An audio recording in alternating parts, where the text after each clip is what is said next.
함께 보실 하나님 말씀은 요한복음 17장 20절에서 26절까지 말씀입니다. 요한복음 17장 20절에서 26절까지 말씀, 우리 한 절씩 교독하시겠습니다. 내가 비옵는 것은 이 사람들만 위함이 아니요 또 그들의 말로 말미암아 나를 믿는 사람들도 위함이니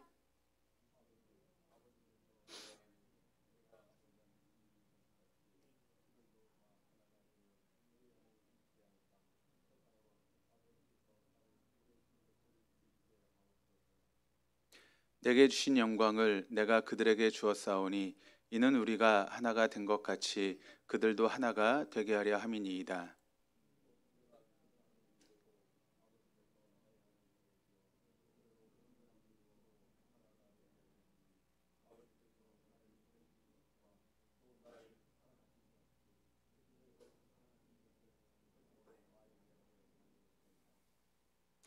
아버지여, 내게 주신 자도 나 있는 곳에 나와 함께 있어 아버지께서 창세 전부터 나를 사랑하심으로 내게 주신 나의 영광을 그들로 보게 하시기를 원하옵나이다.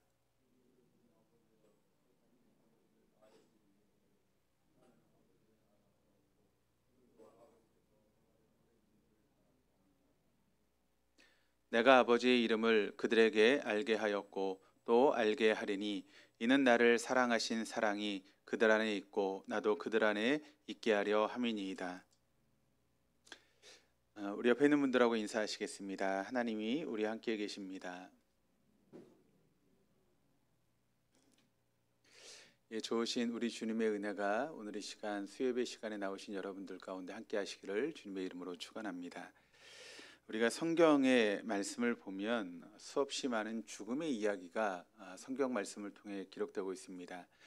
그리고 성경에 기록된 죽음의 이야기를 우리가 읽다 보면 그 죽음을 통해서 우리에게 주시는 그런 교훈의 말씀들이 있게 되는데, 몇 가지를 한번 살펴보면, 첫 번째는 죽음이란 결코 다 똑같은 죽음이 아니다라고 하는 것을 우리 성경에서 나오는 그런 죽음의 모습을 통해서 보게 되고, 또 우리 삶 속에서도 여러분 마찬가지 아니겠습니까?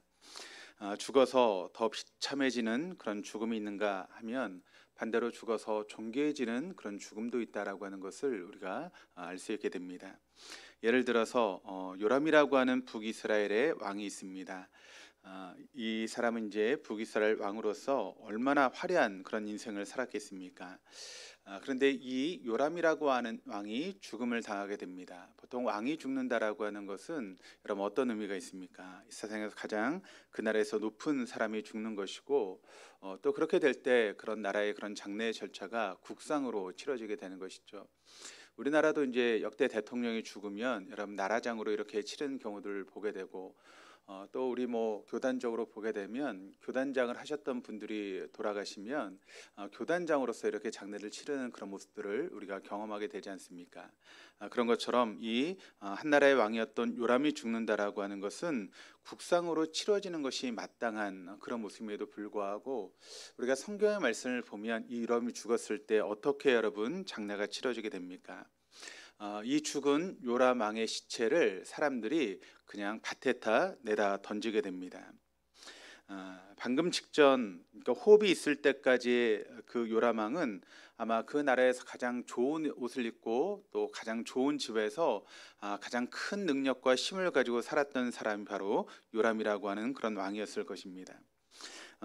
한마디로 이야기를 하면 가장 지체가 높고 제일 존귀한 삶을 살아갔던 것이 바로 요람이라고 이야기할 수 있는 것이죠. 그러나 그의 호흡에서 여러분 숨이 멎는 그 순간, 그 육체가 시체로 변하는 그 순간, 제 시체 온기가 여러분 식기 전에 그의 시체가 사람들에 의해서 버려짐을 당했다라고 하는 것을 우리는 성경의 이야기를 통해서 보게 됩니다.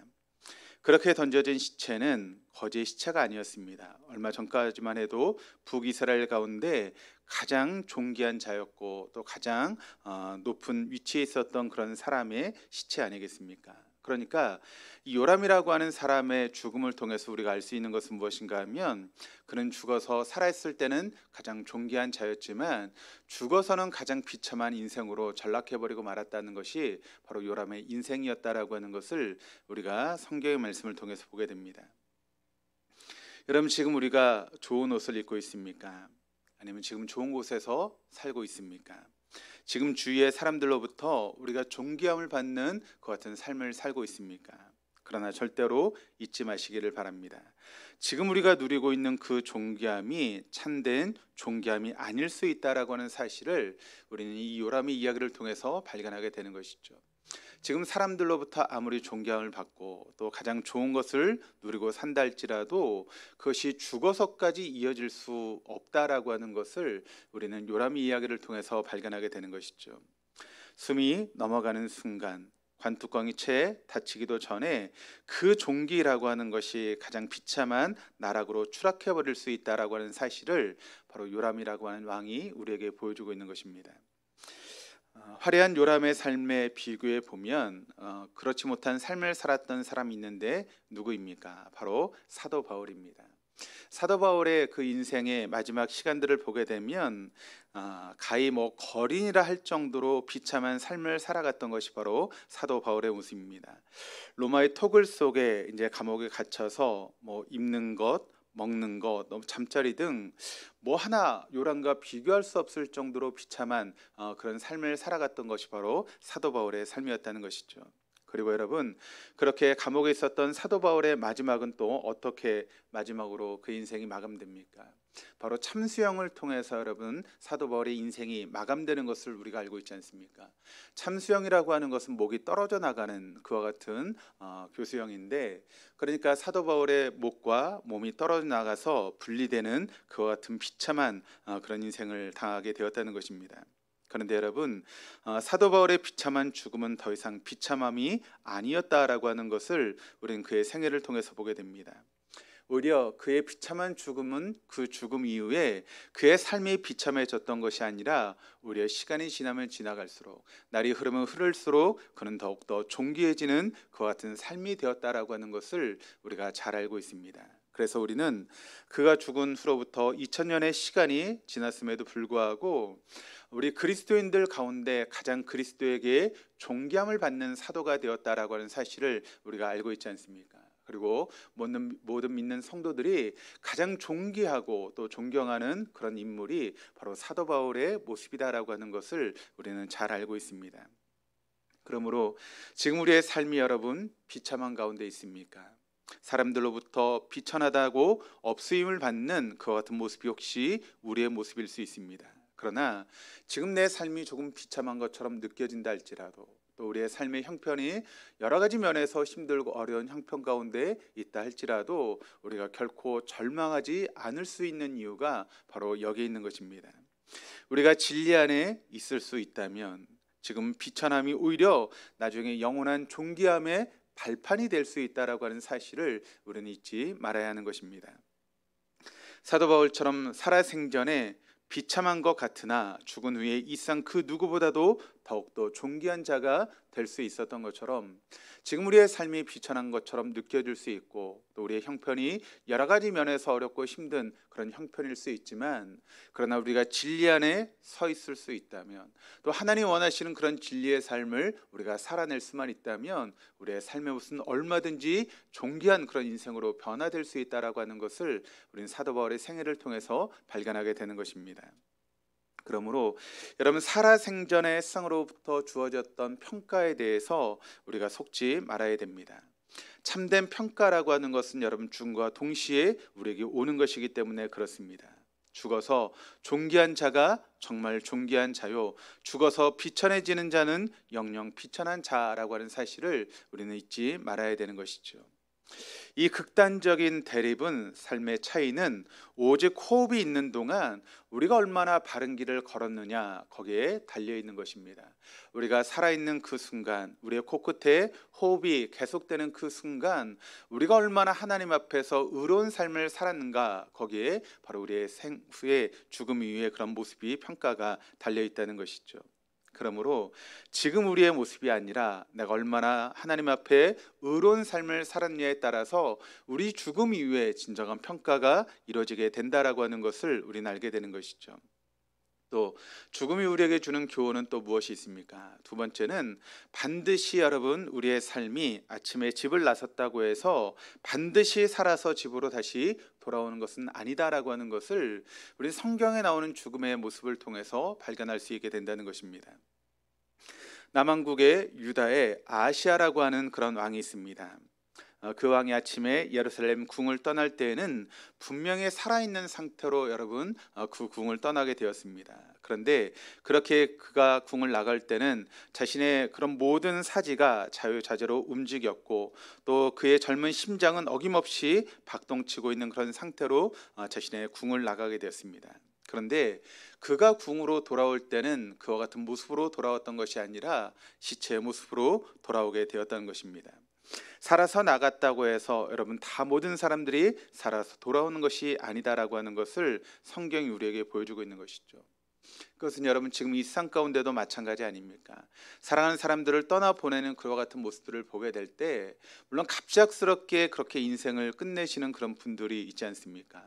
그분이 집을 나설 때는 정말 자신이 자신의 집으로 다시 돌아올 것이라 생각하고 그렇게 집을 나섰지만 그 인생이 그렇게 돌아오지 못하고 인생을 끝내는 사람들의 모습이 있을 수 있다라고 하는 것을 우리는 잘 알고 있습니다. 그러므로 우리가 하나님의 의를 쫓아 바르게 살아가야 되는 삶, 그와 같은 삶을 중단하지 않고 우리가 살아가야 되는 이유가 바로 여기에 있다라고 하는 사실을 여러분 잊지 마시기를 바랍니다. 우리가 늘 당연하듯 여겨왔던 귀가의 길이 더 이상 우리에게 돌아오지 않을 순간이 있을 수 있다라고 하는 것을 성경은 우리에게 이야기하고 있는 것이죠. 그래서 우리 육체가 영안실로 들어가고 우리의 속사람은 하나님 앞에 서게 되는 그런 시간들이 분명하게 우리에게 주어지게 되는데 그때 우리가 어떤 삶을 살아갔냐에 따라서 우리의 죽음 이후의 삶의 모습이 완전히 달라질 수 있기 때문에 그렇습니다. 여러분 오늘 이 저녁에라도 하나님께서 우리의 생명을 불러가신다면 그 하나님의 부르심에 내가 이 땅에서 더 살겠다라고 여러분 이야기할 수 있는 사람이 어디 있겠습니까? 그렇다면 그때 하나님께서 우리를 부르실 때 우리가 지금까지 어떤 삶을 살았느냐 그 같은 삶의 모습 안에서 우리는 하나님 앞에 심판을 받게 되어 있는 것입니다. 하나님께서 은혜로 우리에게 생명을 연장시켜 주셔서 우리의 삶이 10년, 20년 더 살 수도 있고 혹은 더 많은 시간을 살 수도 있지만 그러나 그것이 중요한 것이 아니라 우리에게 여러분 생명 있는 그 기간 동안 내가 얼마나 내 삶을 통해서 하나님이 원하시는 그런 의로운 삶을 살아낼 수 있는가라고 하는 것이 무엇보다 중요하다는 것을 우리는 잊지 말아야 됩니다. 또한 세 번째 죽음을 통한 교훈을 통해서 얻을 수 있는 것은 이 세상에 태어나 모두 다 죽게 되어 있는데 죽는다는 면에선 동일하지만 그렇다고 해서 죽는 모든 자가 유언을 남기는 것은 아니다라고 하는 것을 우리는 알아야 한다는 것이죠. 아합 왕은 아람 군대와의 전쟁터에서 죽음을 당하게 됩니다. 요람 왕은 예후가 쓴 화살에 염통이 끼어서 죽음을 당하게 됩니다. 또 아시아 왕은 북이스라엘 군의 칼날에 비명 횡사하게 됩니다. 그리고 왕비였던 이세벨은 내시들의 배신으로 인해서 한순간에 목숨을 잃어버리게 됩니다. 그러니까 제가 말했던 모든 사람들 중에 한 사람도 유언을 남기고 죽은 사람이 없다라고 하는 사실입니다. 그것은 우리도 예외가 아닙니다. 이 세상을 떠나는 사람들의 대부분은 자식들에게 그렇게 마지막으로 유언을 남기고 떠나가는 사람들이 여러분 적지 않다는 것이죠. 그렇게 많은 사람들이 자신의 생애를 아름답게 마감하면서 유언을 하고 돌아가는 사람들은 그다지 많지 않다는 것입니다. 그렇기에 이 세상을 떠나는 자가 남아있는 자에게 남기는 유언이라고 하는 것이 무엇을 통해서 여러분 유언을 남길 수 있겠습니까? 마지막 순간 우리가 입을 열어서 사랑하는 자녀들에게 이렇게 살아라 라고 하는 것으로 우리가 유언을 남기기보다는 우리가 무엇을 통해서 자식들에게 유언을 남길 수 있는가 하면 우리가 살아왔던 삶의 모습이 바로 그들에게 유언이 될 수 있다라고 하는 것을 여러분 잊지 말아야 합니다. 우리가 한평생 진리 안에서 하나님의 의를 쫓아 살아가야 될 필요가 바로 여기에 있다는 것입니다. 우리가 불의한 삶으로 일관한다라고 하는 것은 내 사랑하는 남아있는 자들에게 우리의 삶의 유언을 통해서 그들 역시도 그런 불의한 삶을 살아가는데 우리가 일조하고 있다는 그런 의미가 되는 것이고, 반대로 내가 하나님 앞에 의로운 삶을 살고 있다라고 하는 그런 의미는 내 사랑하는 가족들에게 내 삶을 통해서 의로운 길로 내가 지금 그들을 인도하고 있다라고 하는 그런 모습이 되기 때문에 그렇습니다. 왜 그렇습니까, 여러분? 사랑하는 우리의 자녀들은 우리의 삶을 보고 우리를 따라오기 때문에 그렇습니다. 내가 어떤 삶을 살아갔냐에 따라서 우리 자녀들이 그 모습을 보고 따라가기 때문에 그렇습니다. 그래서 우리가 하는 이야기 중에 여러분, 자녀들은 부모를 닮는다라고 하는 그런 이야기를 우리가 너무 많이 하지 않습니까? 내가 어떤 삶을 살아가느냐, 그 삶의 모습을 보고 우리 자녀들이 똑같이 따라간다는 것입니다. 자녀들의 입장에서 보면 부모의 그런 안 좋은 면들을 보지 않습니까? 그리고 자녀들이 그런 부모의 안 좋은 부분에 대해서 욕을 합니다. 그런데 어느 순간 내가 부모와 똑같이 행동하고 있는 내 자신을 발견하게 되는 경우들이 여러분, 우리의 삶 가운데 있지 않습니까? 그것은 바로 내가 그렇게 욕을 하면서 그 부모의 모습을 보고 똑같이 따라하고 있다라고 하는 것을 의미하는 그런 내용입니다. 그러므로 부모된 우리들이 어떠한 삶을 살아가느냐라고 하는 것은 사랑하는 우리 자녀들에게 내가 지금 내 삶으로 유언하고 있다라고 하는 그런 의미가 되는 것이고, 또 사랑하는 내 자녀들을 그와 같은 삶으로 지금 내가 이끌고 있다라고 하는 그런 의미가 되는 것입니다. 그러므로 여러분, 우리가 평소에 하나님 안에서 의로운 삶을 살아가야 되는 이유가 바로 여기에 있는 것입니다. 내가 의로운 삶을 살아갈 때 우리의 사랑하는 자녀들이 우리의 그런 삶을 보고 우리 자녀들 역시 그런 의로운 길을 걸어갈 수 있게 될 것이지만, 그러나 내가 살아생전에 의로운 삶을 살지 못하고 불의한 인생을 살아간다면 우리의 사랑하는 자녀들이 그렇게 우리를 욕하면서 똑같이 그런 불의한 길을 걸어가게 된다라고 하는 것을 우리가 깨달아야 하기 때문에 그렇습니다. 또 죽음을 통한 네 번째 교훈은 바로 우리의 삶이 유언이 된다면 결국 우리의 지체를 의미하는 것이 된다는 것입니다. 왕비, 북이스라엘의 왕비였던 아합의 아내였던 이세벨이 측근 내시들에 의해서 왕궁에서 여러분 떨어져서 죽게 되지 않습니까? 그런데 그 2층 왕궁에서 떨어져서 죽었던 그 이세벨의 시체를 그 신하들이 이제 수습하기 위해서 이제 밖으로 나가지 않았습니까? 그런데 성경은 뭐라고 기록을 하고 있습니까? 그 신하들이 여러분 그 시체를 수습하기 위해서 나갔을 때 이미 개들이 와서 그 이세벨의 시체를 다 뜯어먹고 말았다는 것입니다. 그리고 그곳에 남아있는 것은 무엇이 남아있었는가 하면 바로 이세벨의 두개골과 그리고 손과 발만 남아있었다라고 성경은 기록을 하고 있습니다. 여러분, 이세벨의 두개골은 무엇을 상징하는 것이겠습니까? 우리의 머리라고 하는 것이 여러분 세상을 향해서 우리의 안테나와 같은 역할을 하는 것이 바로 우리의 머리 아니겠습니까? 우리가 무엇을 생각하고 있느냐에 따라서 여러분 우리의 삶의 방향이 달라지게 된다는 것이죠. 그런데 이세벨 같은 경우는 여러분 어떤 삶을 살았습니까? 악을 향해 살아갔던 그런 삶의 모습이 바로 이세벨의 모습 아니었겠습니까? 그러므로 그가 살아생전에 그의 머리를 통해서 그 안테나를 통해서 그는 오로지 악으로 충만한 그런 삶을 살았고 결국 악의 창고와 같은 역할을 했던 것이 바로 그의 머리였다라고 하는 것을 우리가 알 수 있게 되는 것이죠. 또 그의 손은 어떠했습니까? 악을 도모하는 세상의 불의한 것으로 여러분 자신을 치장하는 악의 흉기 역할을 감당했던 것이 바로 그의 손이었고, 또 그의 두 발은 무엇이었습니까? 악을 향해 치닫고 있는 그런 발을 가지고 있었고, 그러므로 결국 그의 두 다리는 하나님 앞에 악의 도구로 사용됐던 그런 다리였다라고 하는 것을 우리가 알 수 있게 되는 것이죠. 그 결과 그는 그뿐만 아니라 그 주변의 사람들 모두를 비참한 인생으로 이끌어가는 그런 인생이 되어버리고 말았다라고 하는 것을 우리는 알 수 있게 됩니다. 그래서 그는 살아생전뿐만 아니라 죽어서도 더 비참해지는 그런 인생이 되었던 것이 바로 이세벨의 모습이었습니다.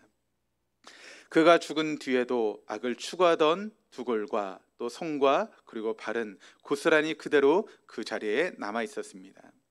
여러분, 이것이 하나님께서 우리에게 주시는 메시지가 아닐까라고 하는 그런 생각을 해보게 되었습니다. 한 사람의 인생을 평가하고 그의 행적을 들여다본다라고 하는 것은 결국 이 세 가지를 살피는 그런 것이 되기 때문에 그렇습니다. 가장 중요한 사람의 마음은 여러분 우리가 볼 수 없지 않습니까?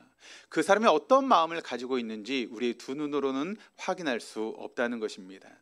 그러나 보이지 않는 마음이지만 그 사람의 머리와 그 사람의 손과 그 사람의 발을 통해서 그가 어떤 생각과 어떤 마음을 가지고 있는지 그와 같은 것이 투영되고 있다라고 하는 것을 우리가 보게 되죠. 그래서 어떤 사람이 생각하고 행동하는 그런 모습을 보면, 그 사람의 손을 놀리고 발을 쓰는 그와 같은 모습을 보면 그의 마음이 무엇을 담고 있는지를 우리가 보게 되지 않습니까? 그 머리로 무슨 생각을 하고 있는가? 그의 머리가 진리를 향해서 안테나를 세우고 있는가? 아니면 불의를 향해서 그의 머리가 고정되어 있는가? 그 삶을 통해서 우리는 발견하게 된다는 것입니다. 그가 두 손으로 무엇을 행하고 있는가? 두 손으로 지금 무엇을 붙들고 있는가? 그리고 그의 두 발은 무엇을 쫓아가고 있는가? 어디에, 어느 자리에 그의 발이 서 있는가를 보게 되면 그의 마음이 어디를 향하고 있는지를 우리는 알 수 있게 된다는 것입니다. 지금 우리가 이 자리에 함께하고 있다라고 하는 것은 어떤 의미가 있습니까? 우리의 지금 생각이 하나님을 향해 있다라고 하는 것이고, 또 우리의 손이 하나님을 향한 도구로서 지금 쓰임받고 있다라고 하는 것이고, 우리의 발이 하나님을 향해 나아가고 있다라고 하는 그런 의미가 아니겠습니까? 우리가 이 자리에 이렇게 앉아서 예배를 드리고 있는 이 순간은 우리의 마음이 하나님을 향해서, 하나님의 의를 향해서 있는 순간이 되지만, 그러나 세상에 있는 많은 사람들이 지금 이 순간 여러분 어디를 향해 가고 있습니까?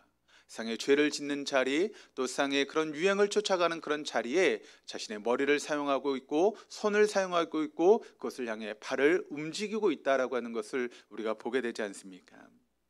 그러므로 우리가 지금 우리의 생각으로 무엇을 하고 있는가, 또 우리의 손이 무엇을 붙들고 있는가, 우리의 발이 어디를 향해 가고 있는가에 따라서 그 사람이 의로운 사람인가 아니면 불의한 사람인가가 판가름 나고 있다라고 하는 것을 여러분 잊지 마시기를 바랍니다. 그러므로 우리가 어떻게 여러분 삶을 살아가야 됩니까? 매일매일 우리의 삶에 머리의 안테나를 통해서 그 주파수를 여러분 어디에 맞춰야 되겠습니까? 바로 하나님께 맞춰야 되는 것입니다. 우리의 생각이 하나님께서 내게 원하시는 것이 무엇인가에 초점을 맞추고, 우리의 삶이 그렇게 하나님이 원하시는 의로운 삶을 살기 위해서 거기에 초점을 맞추고 삶을 살아갈 때 우리의 삶은 의로운 삶이 되어지게 될 것입니다. 그리고 내가 하나님을 향해서 무엇을 할 수 있는가를 생각하며 우리의 두 손을 하나님 위해 사용하기 위해서 애를 쓰고, 또 우리의 두 발이 하나님 원하시는 자리에 서 있기 위해서 애를 쓰고 노력할 때 우리는 하나님이 원하시는 그런 복된 인생이 되어지게 될 것입니다. 그러나 우리가 맨날 생각하는 것이 하나님이 원하시는 그런 생각이 아니라 그저 세상적인 생각만을 하고, 또 우리의 두 손은 죄를 범하기 위해서 분주하고, 또 우리의 두 발은 세상의 그런 쾌락과 그런 욕망을 쫓아가기 위해서 분주하게 움직이는 그런 삶을 살아가고 있다면 결국 우리의 삶은 불의한 삶으로 우리의 생은 끝내고 말 것입니다. 인간에 대한 하나님의 심판 또한 결국 우리가 사용하는 이 세 가지에 따라서 판가름 나고 있다라고 하는 것을 여러분 잊지 마시기를 바랍니다. 결국 우리가 무엇을 생각하고 우리가 무엇을 하고 있고 우리의 발이 어디를 향해 있는가에 따라서 하나님의 심판이 판가름 나고 있다라고 하는 것을 여러분 잊지 마시기를 바랍니다. 그러므로 항상 여러분의 생각이 하나님 앞에 주파수를 맞추고 나를 향한 하나님의 뜻이 무엇인가를 깊이 생각하고 그 하나님의 뜻을 발견하고 그 하나님의 뜻을 이루기 위해서 애를 쓰고 노력하는 그런 삶을 살아가시기를 바랍니다. 그리고 우리의 발이 정말 하나님이 원하시는 곳이 어딘가를 생각하고 그 우리의 발이 그곳에 머물 수 있도록 애를 쓰고 노력하는 그 같은 모습이 우리에게 필요한 줄 믿습니다. 진리 안에서 의를 추구하는 삶은 아무리 강조해도 지나침이 없습니다. 왜냐하면 그 길만이 참된 길이고 그 길만이 영원한 길이기 때문에 그렇습니다. 그러나 우리가 그 길을 걸어갈 수 있음은 우리의 하나님께서, 의로우신 하나님께서 의의 하나님신 까닭에 우리가 그 길을 걸어갈 수 있게 된다는 것입니다. 만약 하나님께서 의의 하나님이 아니시라면 우리는 영원한 의의 길을 알지도 못한 채 악의 수렁에서 허우적거리며 우리 인생이 그런 불의한 인생으로 끝나버리고 말 것입니다. 지금 주님께서는 우리가 보고 있는 이 요한복음 17장의 말씀은 계속 강조해서 말씀을 드리지만 십자가를 앞에 두고 사랑하는 사람들을 위해서 기도하고 있는 그런 과정 속에 쓰이고 있는 그런 말씀입니다. 특별히 자신의 앞에 있는 제자들을 위해서 주님께서 기도하고 있는 기도의 내용에 대해서 기록하고 있는 것이 바로 요한복음 17장의 말씀입니다.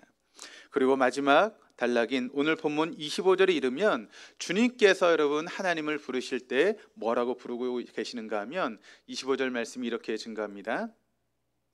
의로우신 아버지여, 세상이 아버지를 알지 못하여도 나는 아버지를 알았사옵고 그들도 아버지께서 나를 보내신 줄을 알았사옵나이다. 그러니까 예수님께 사랑하는 제자들을 위해서 마지막으로 하나님 앞에 기도하고 있을 때 그 하나님을 부르시면서 뭐라고 부르고 계시는가 하면 의로우신 아버지라고 그렇게 부르고 있습니다. 짧지 않은 17장의 그런 기도문을 통해서 주님께서 아버지란 호칭 앞에 수식어를 붙이신 경우가 오늘 본문 25절 말씀에 처음으로 등장하고 있는데, 그 처음이자 마지막 수식어에 주님께서는 어떤 단어를 사용하고 있는가 하면 바로 의로우신 아버지라고 하는 그런 단어를 지금 사용하고 있다는 것입니다. 말하자면 주님께서는 이 기도를 통해서 우리 하나님은 의의 하나님이시다라고 하는 것을 우리에게 강조하며 이야기하고 있다는 것입니다. 다시 말해서 우리 모두가 하나님은 의의 하나님을 깨닫기를 원하시기 위해서 주님께서 이런 말씀을 지금 이야기하고 있다는 것이죠. 그러면 여러분, 우리가 하나님을 알 때 어떤 하나님으로 우리가 알아야 되는가 하면 하나님은 바로 의로우신 하나님이다라고 하는 것을 여러분 우리가 알아야 된다는 것입니다. 그렇다면 왜 예수님께서 하나님을 이야기를 하실 때 하나님은 의로우신 하나님이라고 그렇게 강조하며 이야기하고 있을까요? 그 이유가 무엇 때문이겠습니까? 하나님께서 모든 참됨과 모든 선함과 모든 아름다움의 원천이시자 영원한 진리시기 때문에 하나님 그 자체가 의로우신 분 아니시겠습니까? 그런데 하나님은 어떻게 보면 의로우신 하나님일 수밖에 없음에도 불구하고 예수님께서 의도적으로 하나님을 이야기를 할 때 의로우신 의의 하나님이다라고 그렇게 말씀하고 있는 이유는 무엇 때문이시겠습니까? 그것은 바로 주님 하나님 원래부터 의로우신 분이시기 때문에 예수님께서 이렇게 하나님을 의로우신 하나님이라고 말씀하고 있는 것입니다. 또 두 번째는 왜 예수님께서 하나님을 의로우신 하나님이라고 이야기하고 있는가 하면 바로 우리를 사랑하시기 때문에 예수님께서 하나님을 의로우신 하나님이라고 그렇게 말씀하고 있다는 것이죠. 여러분, 의로운 길이라고 하는 것이 여러분 쉬운 길이겠습니까? 어려운 길이겠습니까? 우리 모두가 의의 길을 걸어가야 되는데, 여러분 믿음의 길, 의의 길을 걸어가는 것이 쉽습니까? 어렵습니까? 어렵죠. 하나님 말씀대로 살아간다라고 하는 것은 참 쉽지 않고 어려운 일입니다. 왜 그런가 하면 우리가 살고 있는 이 세상은 사단이 왕노릇하는 그런 세상입니다. 그래서 그런 세상 가운데 그 세상과 반대되는 하나님의 의로운 삶을 살아간다라고 하는 것은 너무나 힘들고 때론 고독하고 고통스러운 길인 것입니다. 그래서 때론 여러분 우리가 그 길을 걸어가다 보면 종종 여러분 우리가 쓰러지는 그런 순간들이 있지 않습니까? 내 힘으로 감당할 수 없기 때문에 여러 가지 그런 어려움 가운데 쓰러지기도 하고 아픔을 당하고 어려움을 당하는 그런 길이기도 합니다. 그럼에도 불구하고 하나님께서 단 한 번도 의의 하나님이신 것을 포기하지 않으신 이유, 하나님께서 사랑하신 하나님의 자녀된 우리들이 의로우신 하나님을 쫓아 영원토록 의로운 삶을 살아가게 하기 위해서 하나님은 그렇게 의로우신 하나님이라고 하는 그 타이틀을 버리지 않고 그렇게 우리에게 서 계시는 것입니다. 그래서 여러분, 다윗은 우리가 잘 알고 있는 시편 23편 3절의 말씀을 통해서 이렇게 이야기를 합니다. 내 영혼을 소생시키시고 자기 이름을 위하여 의의 길로 인도하시는도다.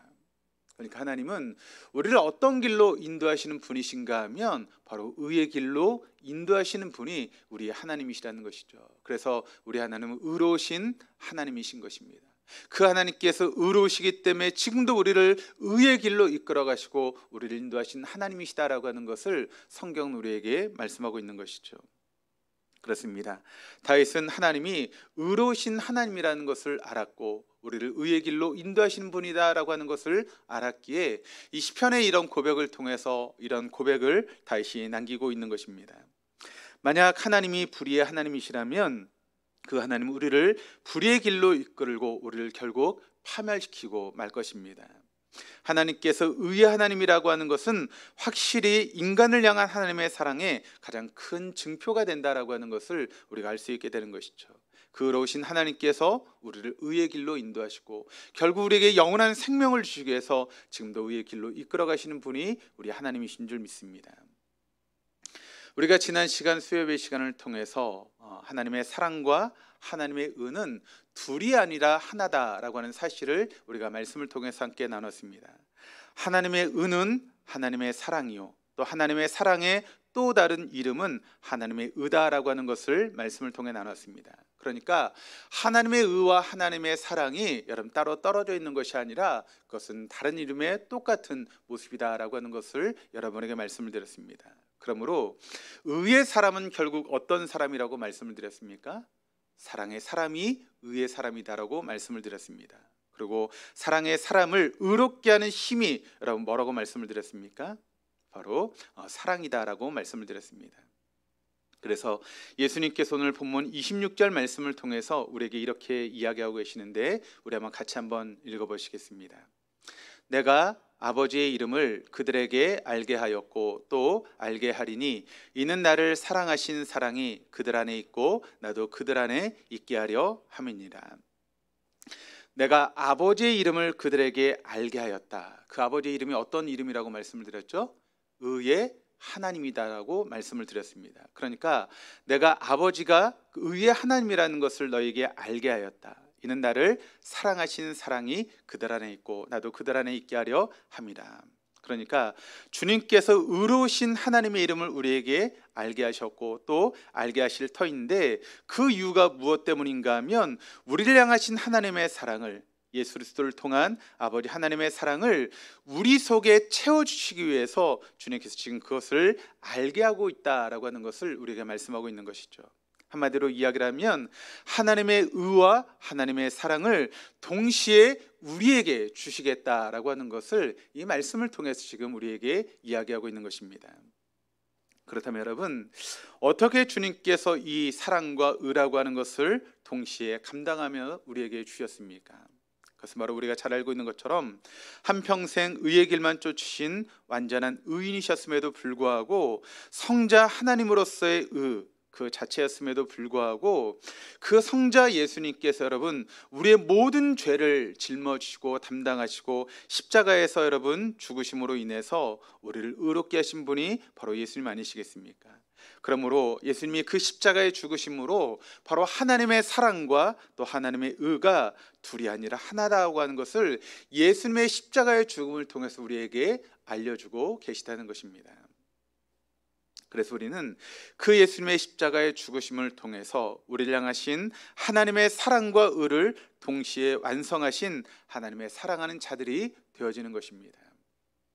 그리고 하나님을 사랑한다라고 하는 것은 그 하나님의 사랑을 힘입어서 이미 알고 있는 그런 사람이 되었다라고 하는 것이고, 그렇다면 하나님을 사랑한다라고 하는 것은 사람을 사랑한다라고 하는 것인데 이것이 무엇이겠습니까? 그것은 바로 하나님 앞에서 하나님의 의를 쫓아 의로우신 하나님을 닮아가는 것이 하나님을 사랑하는 것이고 사람을 사랑하는 것이고, 또 사람을 위해서 의의 본이 되는 것이 바로 하나님을 사랑하는 것이고 사람을 사랑하는 것이 된다라고 하는 것을 우리에게 이야기하고 있다는 것입니다.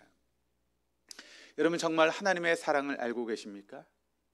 그 하나님께서 여러분을 사랑하시고 있다라고 하는 것을 정말 믿으십니까?